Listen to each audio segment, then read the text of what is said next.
Magandang araw mga kaibigan. Pag-usapan natin ngayon, bigyan ng reaction opinion itong post ng Radyo Pilipinas. Okay. Dating Senator Bong Revilla Jr. at 6 na iba pang mga opisyal ng DPWH Bulacan 1st District Engineering Office sinampahan na ng patong-patong na kaso kaugnay sa maanumalyang flood control projects. Nagsampa na ng kaso ang Office of the Ombudsman laban kay dating Senator Bong Revilla, kasong malversation of public funds through falsification of public documents at paglabag sa Anti-Graft Corrupt Practices Act ang kinakaharap ni Revilla at iba pa. Sa pahayag ni Assistant Ombudsman Miko Clavano, aabot ng 92.8 million ang halaga ng umano'y ghost infrastructure project sa Pandi, Bulacan. So, pakinggan natin ang pahayag ni Assistant Ombudsman. Yeah. The prosecution recommended no bail. That said, if and when warrants of arrest are issued by the court, the respondents will have to be detained pending trial. For the case of malversation, the prosecution recommended no bail.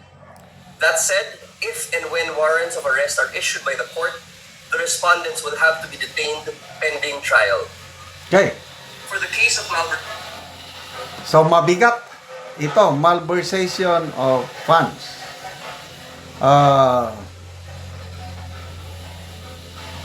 Ang naisyuhan ng warrant of arrest na politiko ay si Saldico.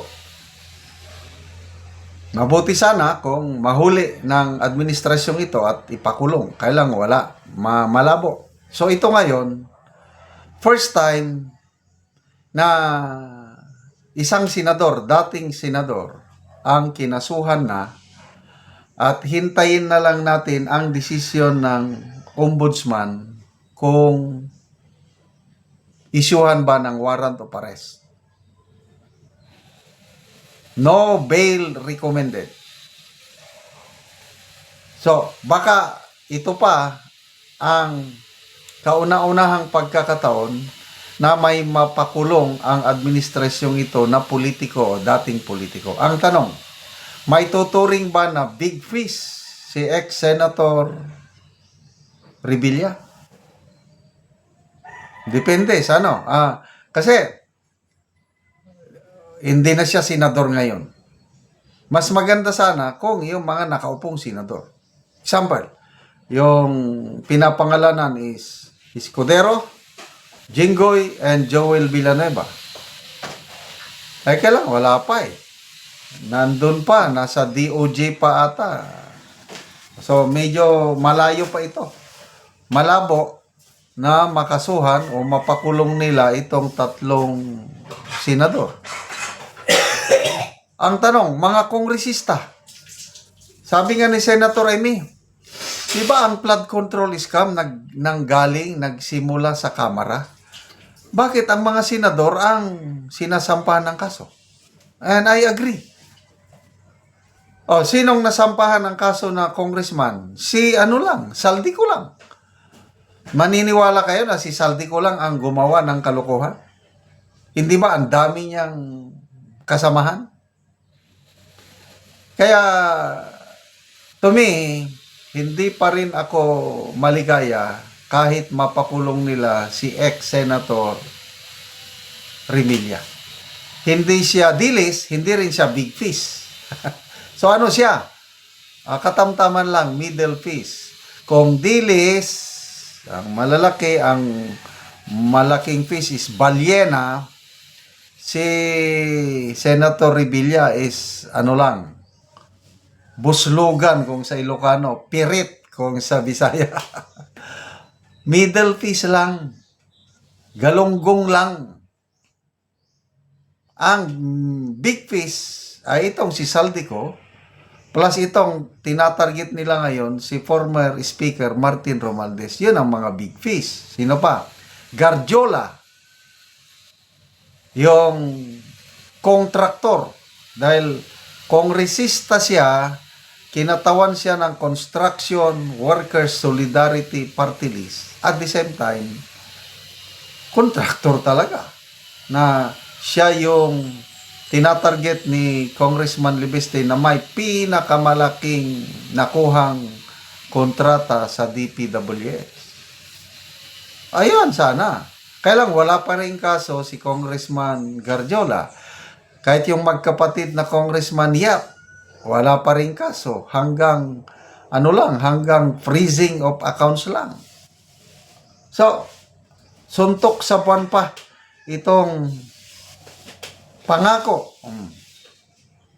Ang galing nilang mangako eh. Bago mag-Christmas, may makukulong na. O New Year na lang. Wala pa rin nakulong si Sara Diskaya. So, good luck. Itong kasong isinampa ngayon ng Ombudsman, hintayin natin ang desisyon ng Sandigan Bayan.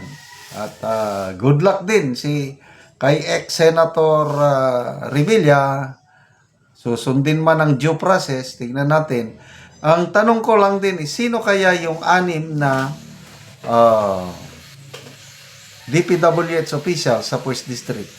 Ang napag-alaman ko, correct me if I'm wrong, itong si dating District Engineer Henry Alcantara ay naging state witness na. Diligtas na siya.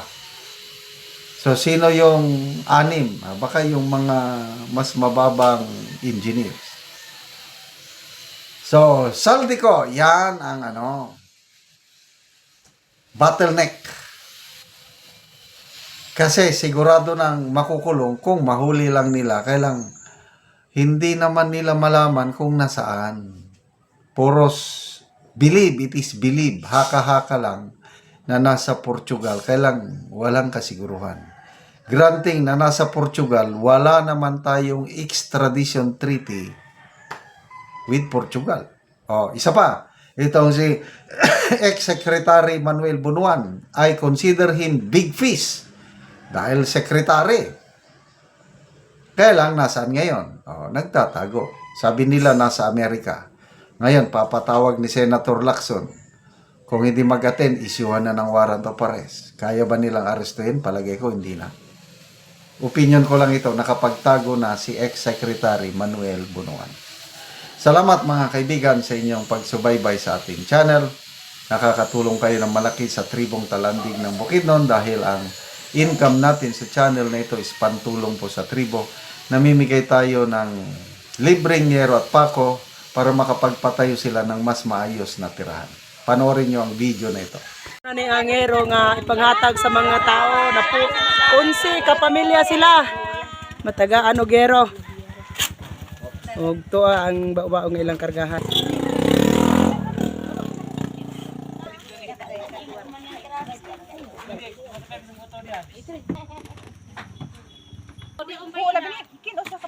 Si Chinibel, si Aritibel, si Titing, tigsalin mo kain ka na. Naman yan! Kanapon ulang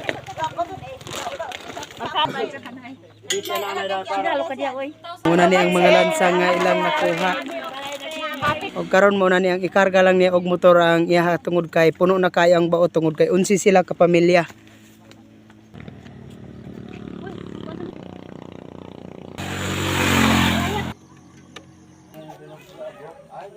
Duha ka bao-bao.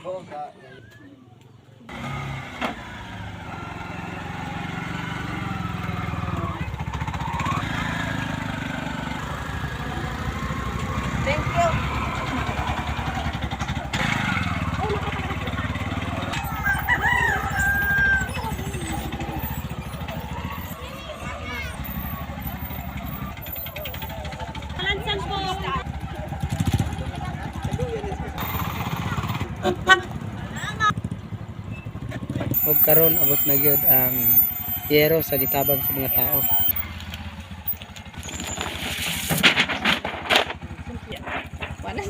Og karon abot na gyud ang yero nga ikaduha nga bao.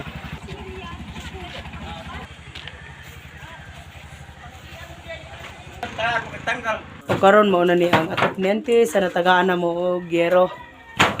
Lata na gid ka ayo. Pila na din nanti katuig imong balay? 30 na. 30 na katuig. Pat sa Ginoo ug sa nagtabang sa sin nga natagaan ako. Kuan, buslot na ang atop. Salamat ante.